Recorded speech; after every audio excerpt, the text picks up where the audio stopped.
Good morning, everybody. Hello, and welcome to Neighborhood Unitarian Universalist Church in Pasadena. Welcome to all members, friends, and guests here in person and virtually. My name is Ellen Rosenblatt, and I am a member of your Board of Trustees. Neighborhood Church creates and grows an inclusive community of faith connected by love, spirit, and service. We acknowledge our presence on the ancestral and unceded territory of the Gabrielina Tongva peoples, the traditional caretakers of the lands and waters of this campus. Today's service is led by Reverend James Ford, with music by our music director, Dr. Zenaida Robles, and the Neighborhood Church Choir. Please take a moment to silence your devices as we begin our service.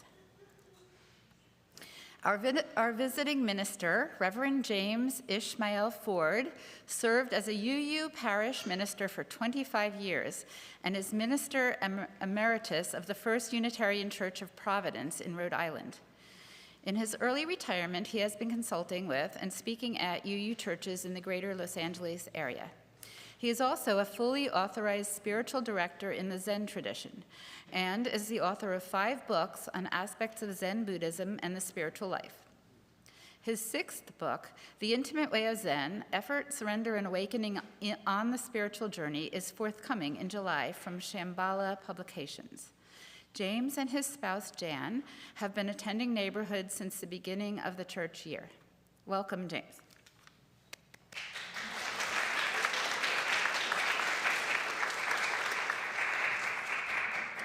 Thank you for joining us as we continue to prioritize connection over perfection in this hybrid service, which is streamed and recorded on YouTube. Families with young children are welcome in the sanctuary or in the narthex. Today is the day. Reverend Omega's installation is today at 3 p.m. in the sanctuary, followed by a reception to take place in the neighborhood house and in the chapel. It promises to be a deeply meaningful and moving service, filled with as much pomp and circumstance as UUs can muster. We're glad that so many of you will be there to consecrate and celebrate this new ministry. We encourage you to come early and carpool if possible, and we expect a big crowd. The installation will be live streamed on YouTube, and you can find the link in this morning's email. Our order of service and more extensive announcements are available as a link in the Sunday email, posted in the narthex, or through the QR code on the back of your hymnal. You can always get more information on these and many other activities at the welcome table. Again, welcome to Neighborhood Church, whoever you are and wherever you are on your spiritual journey. Welcome to this inclusive faith community connected by love, spirit, and service.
At around this hour, in our various time zones, 1,000 congregations gather within our tradition of Unitarian Universalism. We come by ourselves, we come with our families, we come surrounded by memories and hopes and dreams, by people that we've loved, by people who have loved us. We gather great clouds of witnesses into these communities of attention, care, and love. It's good to set an intention, and I thought for today a poem from Kazim Ali, his Rain from the book The Far Mosque. With thick strokes of ink, the sky fills with rain, pretending to run for cover, but secretly praying for more rain. Over the echo of the water, I hear a voice saying my name. No one in the city moves under the quick, sightless rain. The pages of my notebook soak, then curl. I've written, yogis open their mouths for hours to drink the rain. The sky is a bowl of dark water rinsing your face. The window trembles, liquid glass could shatter into rain. I am a dark bowl waiting to be filled. If I open my mouth now, I could drown in the rain. I hurry home as though someone is there waiting for me. The night collapses into your skin. I am the rain. Yes, and amen there. As we gather today on this special, special day where everything drives into this afternoon, a time to pause, to reflect, to celebrate in our own different ways. Oh, no, not yet. One of the great joys of a living community are the children. And I love that amen corner.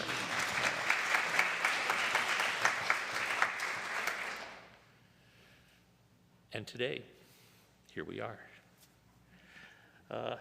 Our traditions, like chalices at the beginning and at the end of the hour, it sets the moment. It allows us to realize we are contained, and we contain, and there's something glorious in this moment. We light the chalice.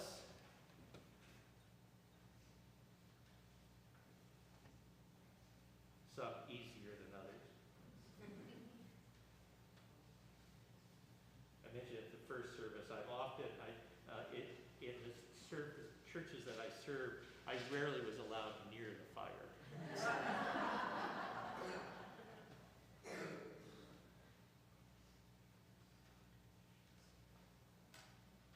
Let us worship together.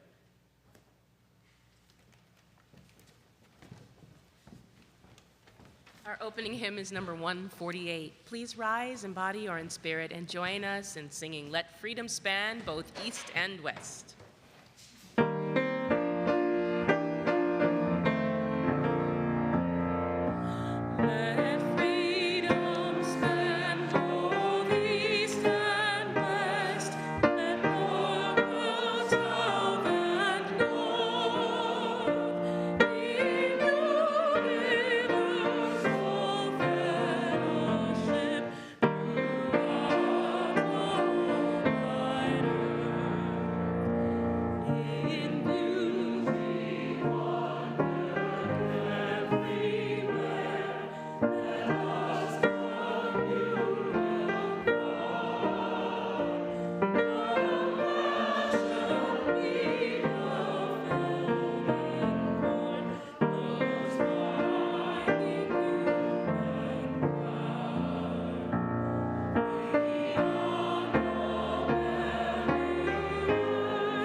Good morning.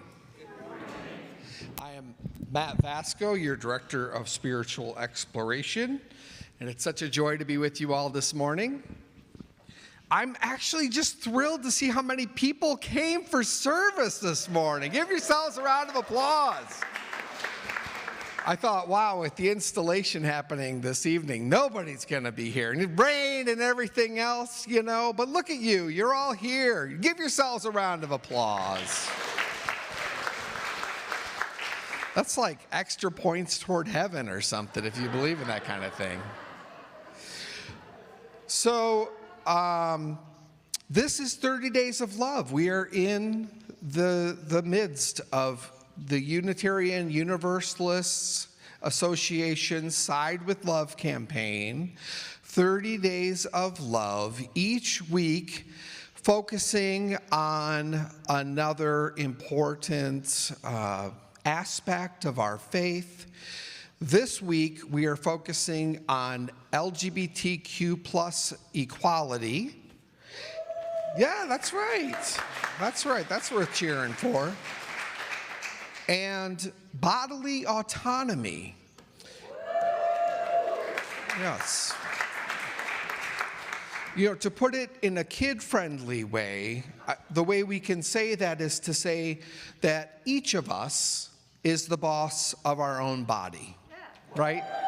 That's right.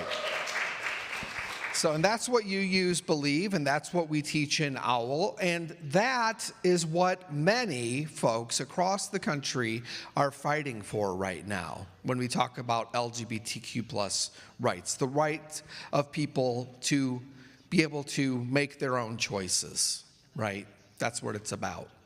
So one of the wonderful things that is included with 30 Days of Love is there are folks from all around the denomination contributing videos and stories and things for us to share here in service. So you're hearing from people all around the UUA. So what we have this morning is a lovely video from a fellow religious educator at another church in our denomination, and this person will be sharing our story today. So I'm asking all of the children and youth to please stay in your seats, because I think it's a little easier to see and hear from your seats. So we'll watch the video and then we'll sing the children and youth out. Take it away, tech team. So maybe you can tell by looking at the way I'm dressed that I live in a chilly place. So we've been spending a lot of time inside, cuddling and hanging out with our amazing new cat, Bruce. He came to us named Bruce, and we thought that that seemed like a great name for him. So sometimes Bruce wants cuddles and pets, and he wants to hang out and be loving. And when Bruce feels like that, well, that's when Bruce looks like this. And sometimes Bruce does not want to be pet or cuddled. He doesn't even want you to come close to him. And when Bruce feels like that, Bruce looks like... That's Bruce's way of telling us yes and no. It's Bruce's way of being in charge of his own body. Did you know that you're in charge of your own body too? That even before you had words, you had ways of saying yes and no. You had ways of saying, tickle me more, or don't tickle me anymore, no thank you. And the older we get, the more words we have, and the more ways we can talk about this big grown-up idea called bodily autonomy, which is the fancy grown-up way of saying each person should be in charge of their own body. That's it. Each person should be in charge of their own body. Pretty simple, right? Well, sometimes, especially when you're a kid who's learning how to grow up and be in the world from the grown-ups around you, it can feel like you're not in charge of your own body. Because grown-ups will do things like ask you to wash your hands. And they might even tell you something like, we can't eat snack, until you wash your hands. Or we can't go play on the playground until you wash your hands. Well, if I'm in charge of my own body, why do I have to wash my hands when someone else tells me to? And the truth is that you're still in charge of your own body. Any grown-up who has ever, in the history of grown-ups, tried to force a little kid to wash their hands knows that you can't actually force a little kid to wash their hands. You're in charge of your own body. But sometimes being in charge of your own body looks like saying no. Looks like saying no to a hug from a grandparent. It looks like saying no to a stranger touching you in a way that doesn't feel good. It looks like saying no thank you to a friend who wants to high five when you'd rather elbow bump. But sometimes being in charge of your own body looks like saying yes. It looks like saying yes to clothes that make you feel like you. It looks like saying yes to eating foods that make your body feel good. It looks like saying yes sometimes to stuff that you don't really want to do. Because sometimes you don't really want to wash your hands. The water's too cold or it's too hot, and the soap, especially if you're somewhere not at your house, the soap might smell funny, and the towels might be yucky, or, oh my God, the worst, they have those really loud hand dryers. Ugh. But being in charge of your own body means sometimes saying yes to washing your hands, even though you don't want to, because we don't just wash our hands because it feels good. We wash our hands because it's part of taking care of ourselves, and it's part of taking care of other people. It helps not just us stay healthy, but it helps them stay healthy. And so part of figuring out what it means to be in charge of your own body also means figuring out what are the things that you can do to be in charge of your body in a way that keeps all of us healthy and safe. And so sometimes that means washing our hands even when we don't really feel like it, or getting our flu shot even though we're really scared of needles, or wearing a mask when we visit someone who's sick in the hospital, even if it feels like itchy and weird on our face. Being in charge of our own bodies is incredible and awesome, and it's a lot of responsibility. So sometimes you just have to wash your hands, even when it makes you feel like this.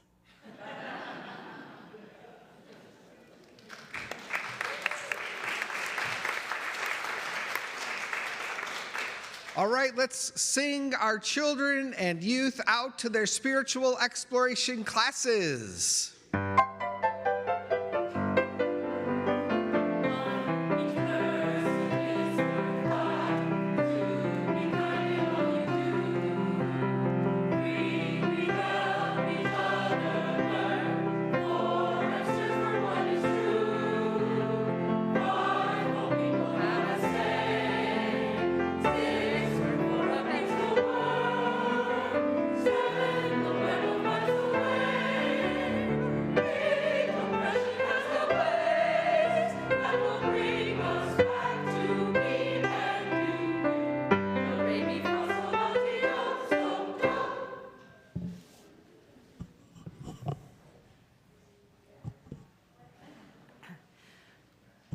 Giving is a spiritual practice through which we put our values into action.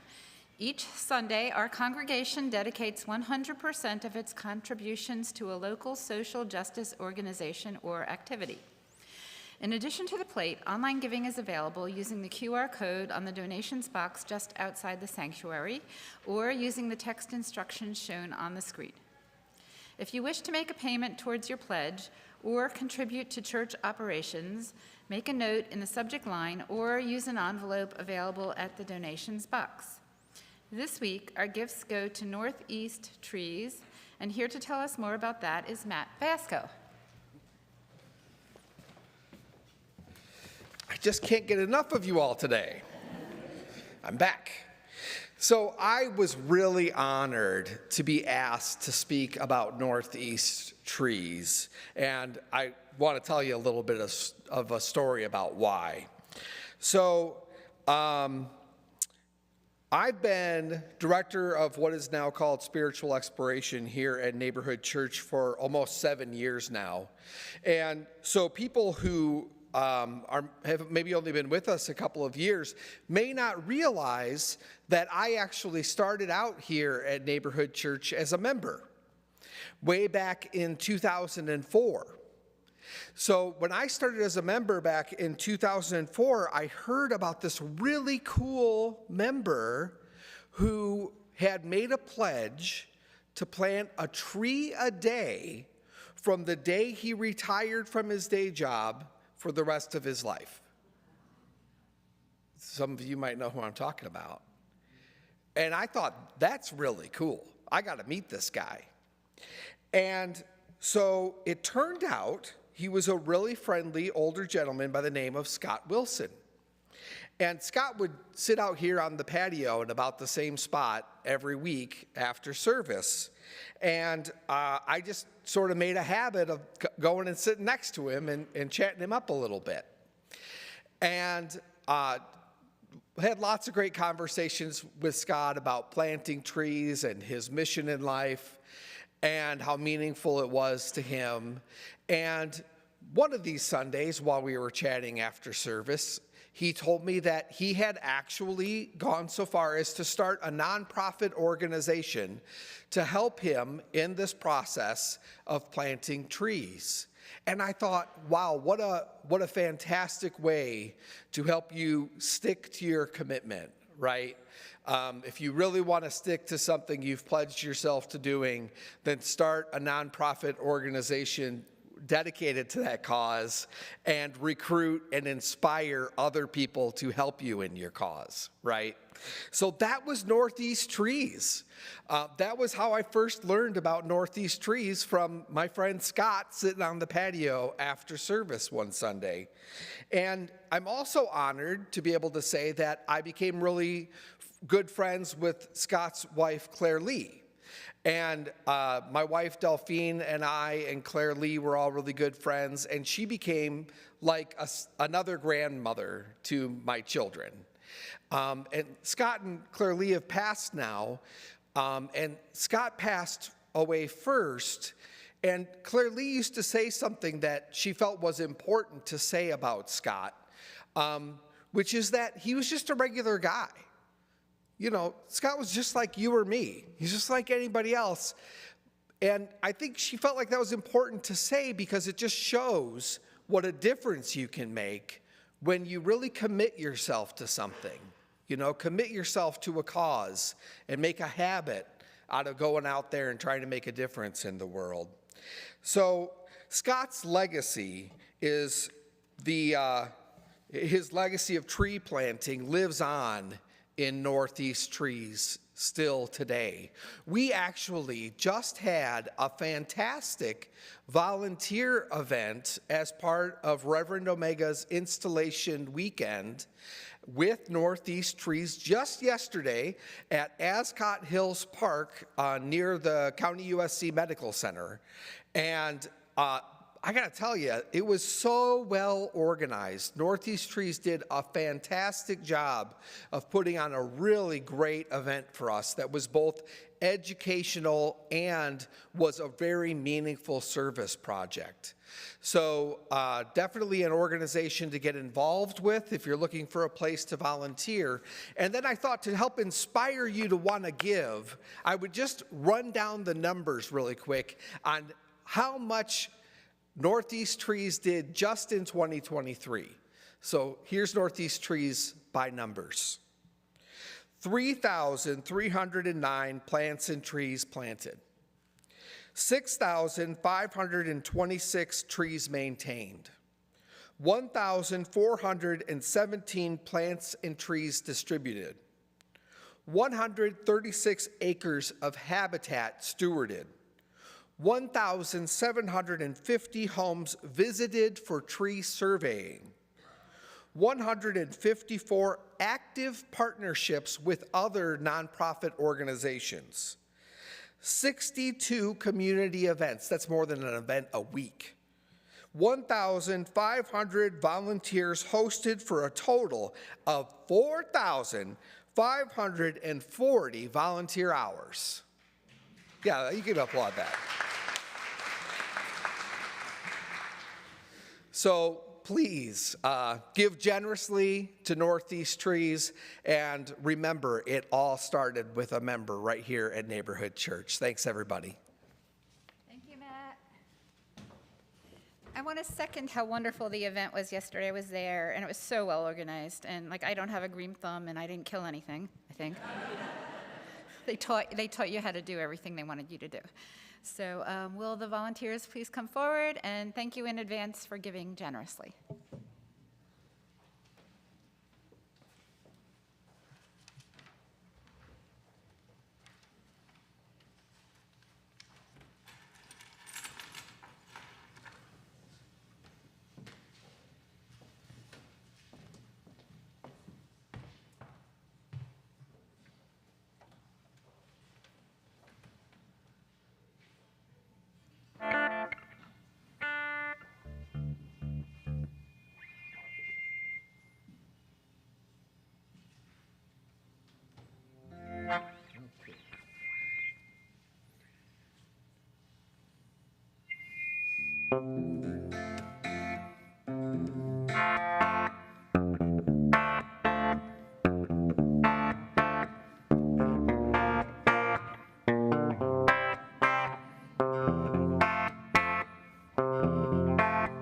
When the night has come and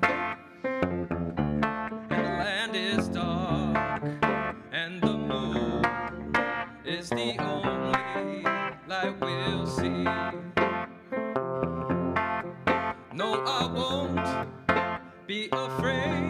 No, I won't be afraid. Just as long as you stand by me.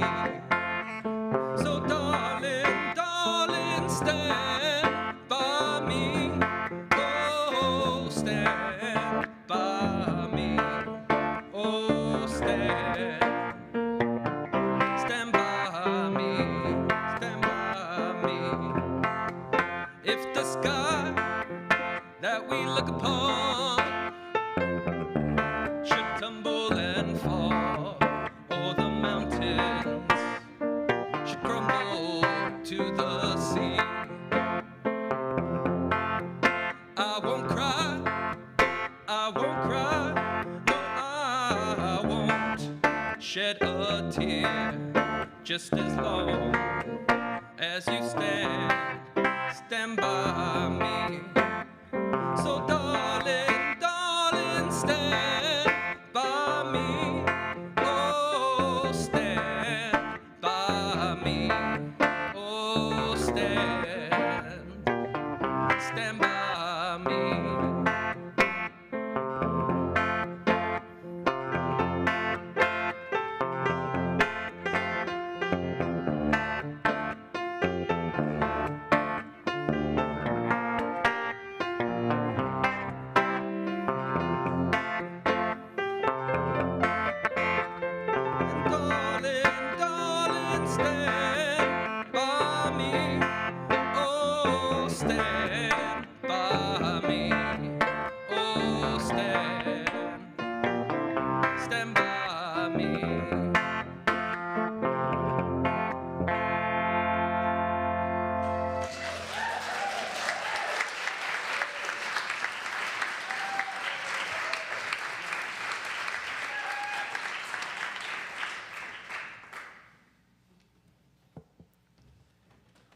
In the little cluster of spiritual practices that I have, I find myself enriched by sitting with ancient texts. I generally prefer brief ones, and I'll study them a little bit, but I'll often read them aloud and then move into a period of silence and consider it. Sometimes I will be moved in the process to having considered a number of texts, to attempt to paraphrase, find a text of my own, a version of my own. It was a treat when I was looking for the right text for the reading for today's reflection, that I thought, well, maybe 1 Corinthians 13 would be a good one for us. I think it's been noted that there seem to be 3 passages from the scriptures that many people actually seem to know close to by heart. The 23rd Psalm, the Matthew version of the Lord's Prayer, and 1 Corinthians 13. So I was thinking, well, maybe I could find somebody's paraphrase, rather than the good old King James or a more contemporary translation. And I was kind of shocked to discover a Buddhist paraphrase. And as I read it, I have to admit, it's not the paraphrase maybe I would write, but that's part of the beauty of these things, is that we find how it touches us each in our own way. This particular one comes from a blogger named Steve Goodhart, and I know nothing about him other than that he is a great fan of Thich Nhat Hanh, the late Vietnamese Buddhist monk and social justice activist, kind of a wonderful teacher for our time. In Steve's paraphrase of Buddhist-inspired of 1 Corinthians 13. If I speak in the tongues of gurus or devas, those are the angelic beings of Buddhism, but do not have love, I am only a resounding gong or a clanging cymbal. If I have the gift of samadhi, the deep states of meditation, and can fathom all mysteries and all knowledge of the true self, and if I have concentration that can move mountains, but do not have love, I am nothing. Love is patient, love is kind, it does not envy, it does not boast, it is not proud, it does not dishonor others, it is not self-serving, it is not easily angered, it keeps no record of wrongs. Love does not delight in evil, but rejoices with the truth. It always protects, always trusts, always hopes, always perseveres. Love never fails. But where there are samadhis, they will cease. Where there are spiritual teachings, they will be stilled. Where there is spiritual knowledge, it will pass away. For we know in part, we prophesy in part, but when completeness, non-duality appears, what is in part disappears. When I was a child, I spoke like a child, I thought like a child, I reasoned like a child. When I became an adult, I put away the ways of childhood, for now we see only a reflection in the mirror. Then we shall see face to face, our original face. Now I know in part, then I shall know fully, even as I am fully known. Now, these 3 remain: wisdom, insight, love. But the heart of these is love.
A colleague of mine has just retired as a UU parish minister. He had what some would call a storied career, serving our denomination at every level. Me, I personally consider him a good friend, as well as just a wise and generous human being. What people today mostly wouldn't know is that he had a pretty rocky start into ministry. Toward the end of seminary, he had a rough time passing the fellowshipping process. He was young and, perhaps if we're being completely truthful, a bit young for his years. Smart as a whip, always, but not yet fully grown into who he would become. The various problems came to a head when he preached his sample sermon for the fellowship committee. Fellowshipping is shorthand for our institutional structure of ministerial formation and licensing. Ordination is held exclusively by our congregations. But this official fellowshipping process is, what can we say, quality control. And noting it is, of course, flawed in various ways, it is nonetheless what pretty much all our congregations require of anyone who wishes to be called as their minister. The fellowship committee, which consists of ministers and lay leaders, all volunteers, meet with the candidate at the end of a long process of formation. This includes sponsorship by a congregation, seminary, which is a 3-year graduate school, as well as various internships and psychological evaluations, then writing up a summary of all those experiences, which is handed over to the committee. When my friend and I were going through the process, the committee gathered at different places around the country 3 times a year. At these venues, they met the candidates, possibly a dozen people a day for several days running. In that meeting with each candidate, the candidate was expected to start off with a 10-minute worship experience featuring a homily, a very short sermon. If it went seconds past those allotted 10 minutes, the chair would stop the service cold. My friend gave it his all. He lit a chalice, said an opening word or two, and then threw himself into it, expounding on the nature of love. 10 minutes of love. Top to bottom, love. He ended on time. Then, when that part was over, after the anxious waiting silence as the committee gathered itself, came the first question, a hardball. What about when you run out of sermons on love? It was downhill from there. He ended up with a 3, a numbering system we no longer use, I understand. It wasn't exactly being thrown into the outer darkness, but it meant at least a year before he could come back to the committee and try again. Well, that, and he was given a list of things he had to do with documentation before returning. Now, my friend was and is gutsy as well as smart. He took his wounds home, licked them a bit, and, as they say, put on his big child pants, and then did what needed doing. Mainly, he got a little more life experience. A powerful thing, that. And it all turned out well. As I said, a storied career. Over the years, I've thought about that question. What about when you've run out of sermons on love? I mean, love is a Unitarian Universalist minister's stock in trade.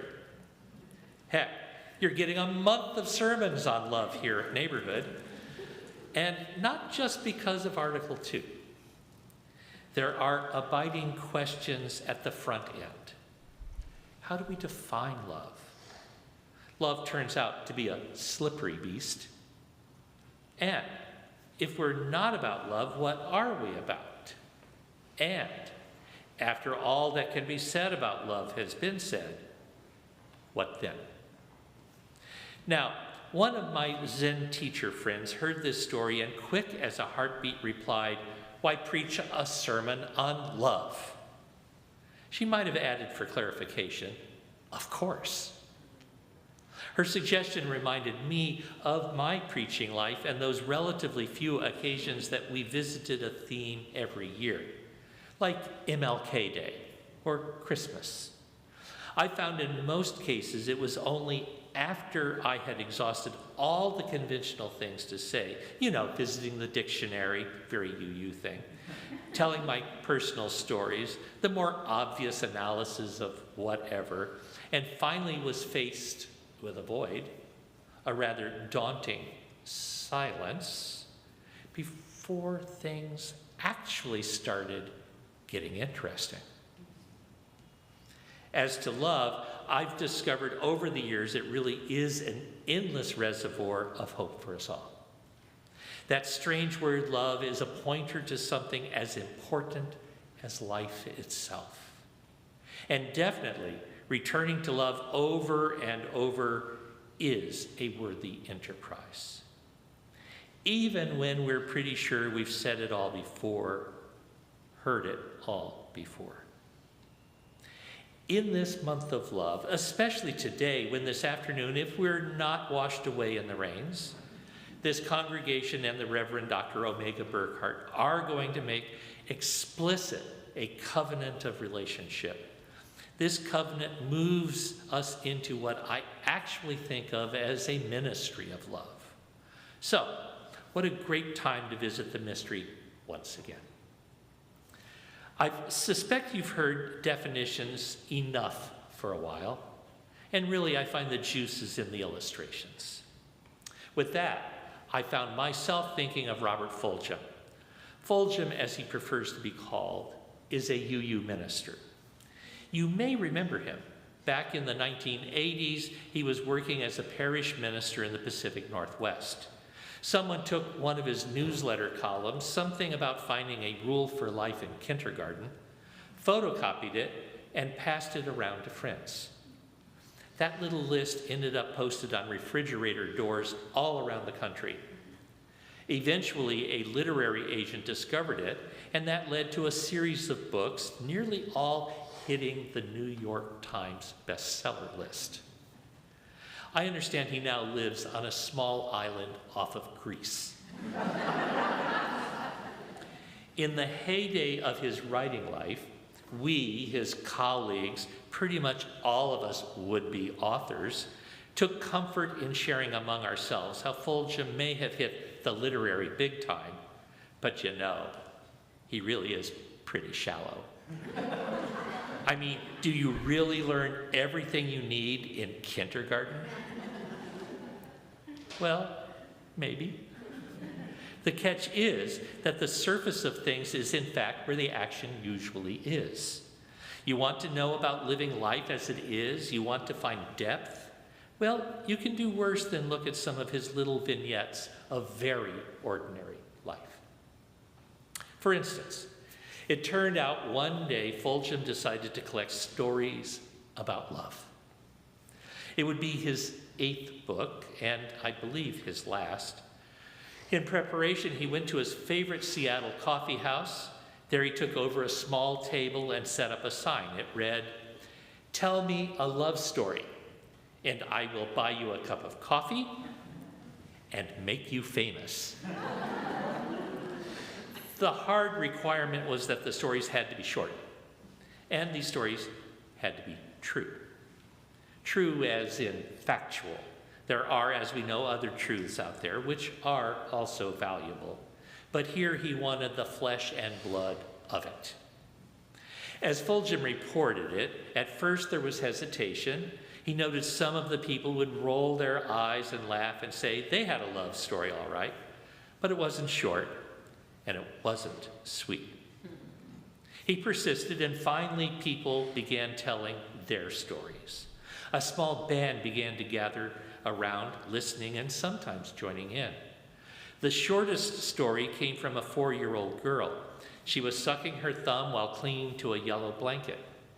Fulgham asked, "Do you love your blanket?"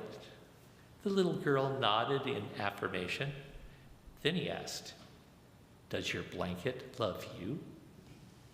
She shook her head and replied, "No, silly. Me, I'm slightly more than half an animist, so I'm not sure she was right. Still, I love 4-year-old wisdom." Rita from Denver shared a story that I found especially helpful. She was somewhere in her 30s and had just escaped an abusive relationship. She told how she felt unattractive and unlovable. She recounted how one day on my way to work, I pulled up to a stoplight and a gray car pulled up to the right of me. In the car was the most handsome man I have ever seen. No one has ever looked that good. I looked at him to see if he was going to turn at the red light. He didn't. He looked back at me and smiled as though looking at me had made his day. I was instantly in love with this gorgeous, gray-haired man. A minute later, he turned right, and I turned left. But I knew then that there was life after divorce, even if only for a moment at a stoplight. In the Hindu and Sufi traditions, there's a lot made of the power of glance. Clearly, we speak of love and we speak of many things. Ministry and blankets and passing glances barely start a list. This word love is a complex, and we need always to recall sometimes a terrible term. Lots of lies in love.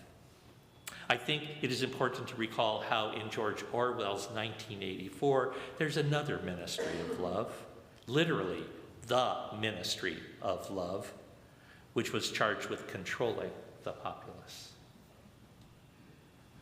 So, love can speak of horrific wounds, of betrayal and degradation. It can be about cruel parents or lovers singing a dark melody of abandonment.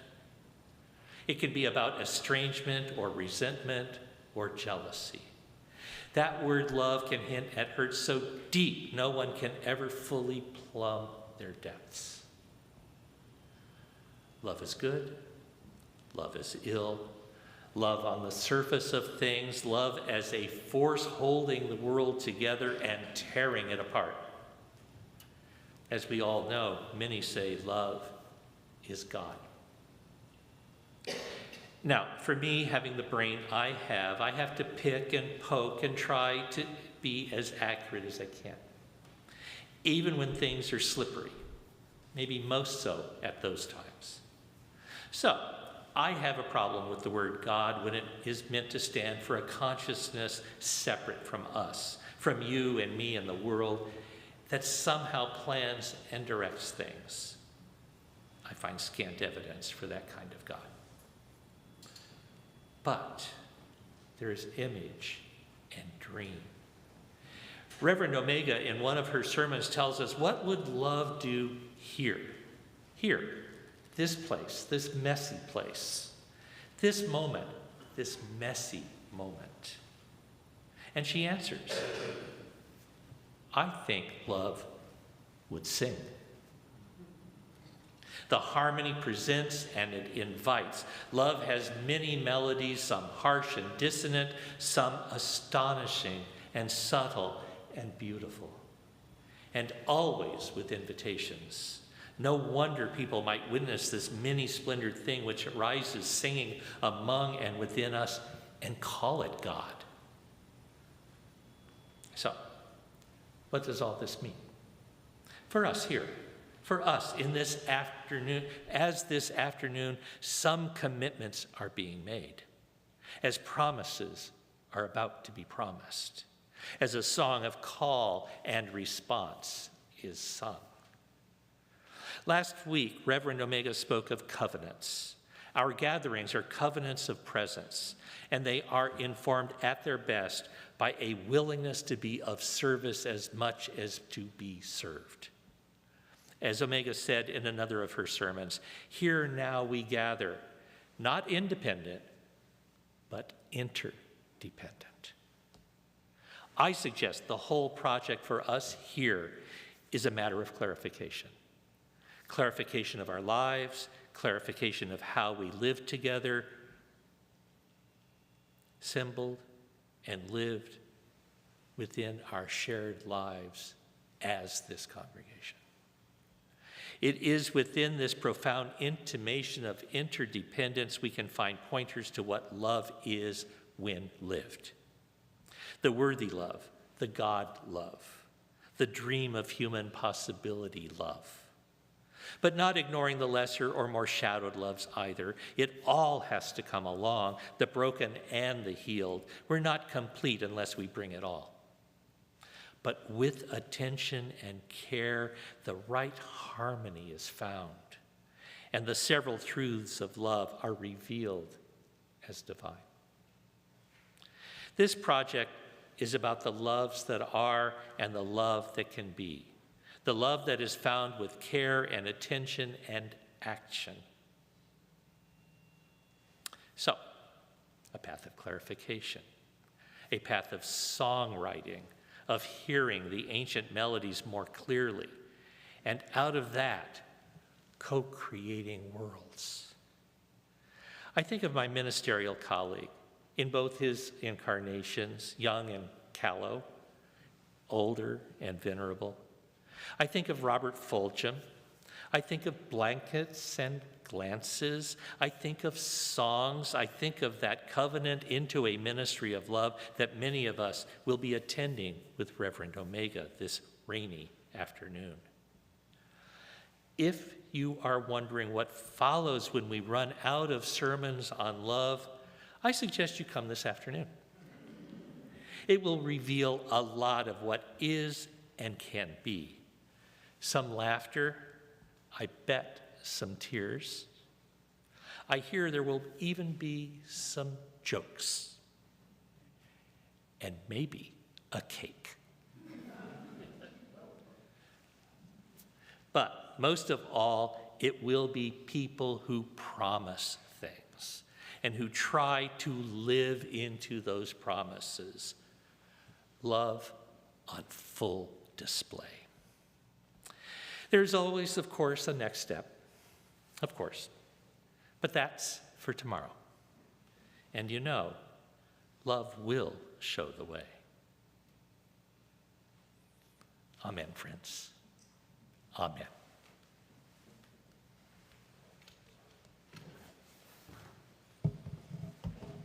Our closing hymn is number 1015. Please rise in body or in spirit and join us in singing I Know I Can. Oh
It is a promise. It is the truth. This is a world of hurt. This is a world of suffering. And we are this close to heaven, to a salvation that is lived in our actions. It is the evidence of love. It is the evidence of possibility, of truths that whisper in our ears, that beckon us along and take us on. We're going to go on now. Some of us are coming back in a couple of hours. Most of us, I hope. What a celebration awaits. But then there's the next day and the day after that. What we know here is as we come together, look into each other's eyes, hear each other's hearts, as we give ourselves a few moments of presence, of clarification, we can go on, and we can go on into promised lands. It's that wonderful. It's that true. So, the hour draws close, which I go into my dangerous moment.